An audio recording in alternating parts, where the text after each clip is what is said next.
Honorable Chairman, sir, I thank you for giving me this opportunity to participate in the discussion on the appropriation bill relating to the supplementary demands for grants for the year 2015-16 presented in this House by the Honorable Finance Minister.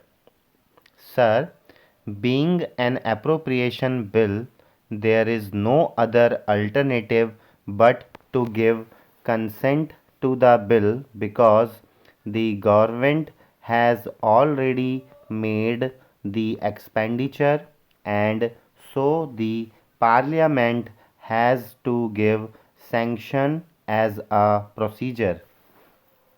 The finance minister seeks the permission of this House for the ratification of the expenditure in various departments. At the same time, it is really good to see that every expenditure and income is accounted for by the Parliament. This is really very good as far as our system is concerned. But this is also an occasion provided to members of parliament to assist the functioning of the government, which is really related to the policy measures and their implementation. The House has recently discussed the various serious economic situations prevailing in the country. In fact, the Prime Minister himself has admitted that the situation is serious and he has said that we can overcome the situation. I do not like to disagree with the Prime Minister, but at the same time, what measures the government would take to overcome the situation is the most important thing.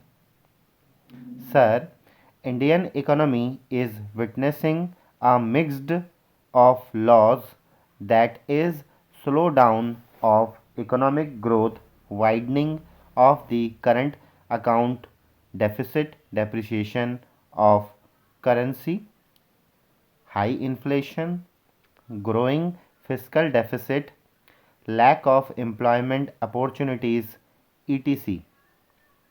After about 6 years, this is the first time that the growth rate has declined to such an extent. This slowdown is due to the poor performance of various sectors. Out of 11 sectors, 6 sectors witnessed lower rate of expansion. Out of these 11 sectors, only the community and social service sectors has shown a significant growth. Insurance and business services shows the lower growth rate compared to last year. Construction and mining have shown a severe decline compared to last year. In the field of electricity, gas and water supply, the growth rate is lower as compared to the last year. Even the service sector is showing a vast declining trend. All these factors have contributed to the lower growth rate that our country has witnessing since long. How can be the government overcome this situation? Since 90s, India has been promoting and strengthening liberal economic policy for better growth rate and to reduce the current account deficit in our country. The current account deficit has now risen to almost 5% as compared to what it was 2 decades back. Then, what is the benefit of this liberal policy that the government has been following?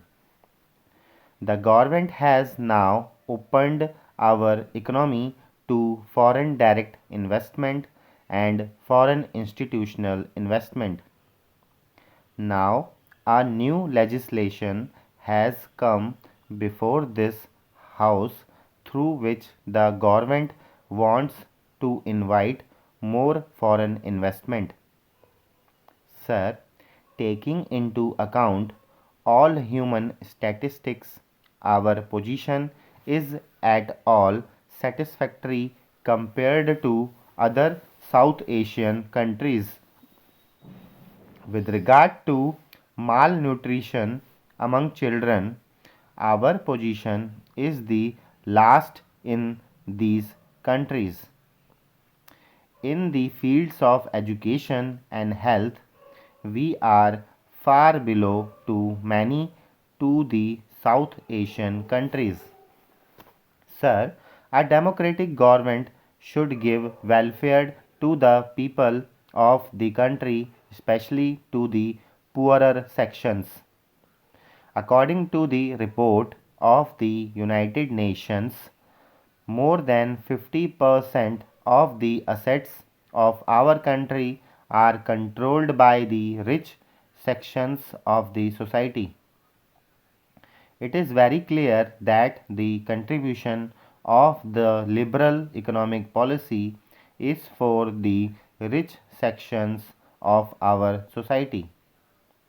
And honorable member from the treasury benches said that India is shining, but I would like to say that the shining is there only in the corporate sector and not among the poor people.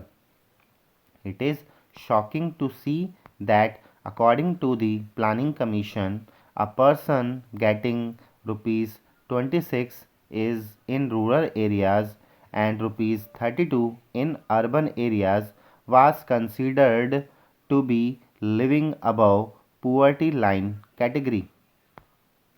Now they have raised this limit to rupees 45 in the rural areas and rupees 55 in the urban areas.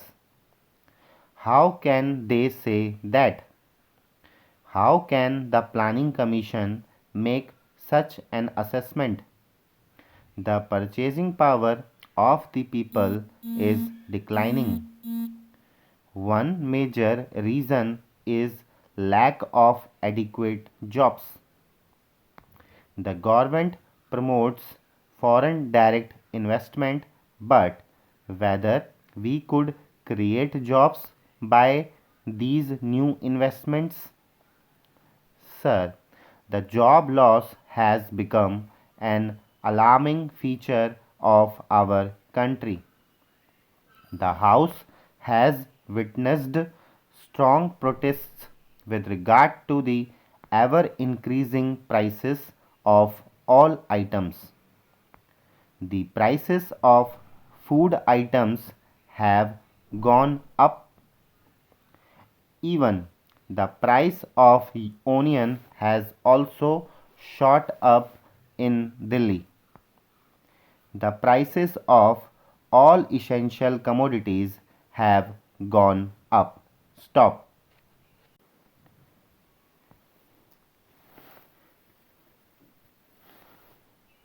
तो दोस्तों ये जो अभी आपने dictation सुनी, ये dictation SSC के grade D 2016 के स्किल टेस्ट में पूछी गई थी।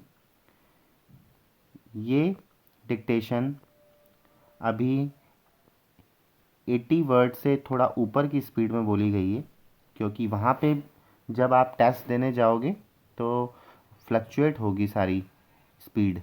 कभी वो 85 के अबव चले जाएगा, कभी वो 90 चले जाएगा, कभी 80 जाएगा। तो मिक्सअप रहता है, एकदम बिल्कुल 80 की स्पीड में नहीं बोलते। तो कैंडिडेट्स को जब भी डिक्टेशन की प्रैक्टिस करनी है तो थोड़ा फ्लक्चुएशन के हिसाब से जाएं। अगर 80 की स्पीड की तैयारी कर रहे हो तो आपको कम से कम 95 की स्पीड में लिखा आना चाहिए। तो ये जो है ये हमने आरटीआई के थ्रू मंगवाई थी। इनका जिनकी ये कॉपी है उनका 2 या 3 बार एसएससी में सिलेक्शन हुआ था, तो उन्होंने ये मंगवाया है अपना कि बच्चों को पता रहे कि किस तरह की डिक्टेशन पूछी जाती है और किस तरह की डिक्टेशन आती है। ये बस सारे कॉमन डिक्टेशन है जिससे कैंडिडेट को पता चले कि कैसे कैसे करना है, वहाँ पे कैसे फेस करना है स्किल टेस्ट को। तो आप इस डिक्टेशन के मैटर को देखिए और समझ जाइए कि इसी तरह से सारी डिक्टेशन एसएससी में आती है और आपको किस तरह से फेस करना है आगे। Thank you for watching the video. Please like and subscribe our channel.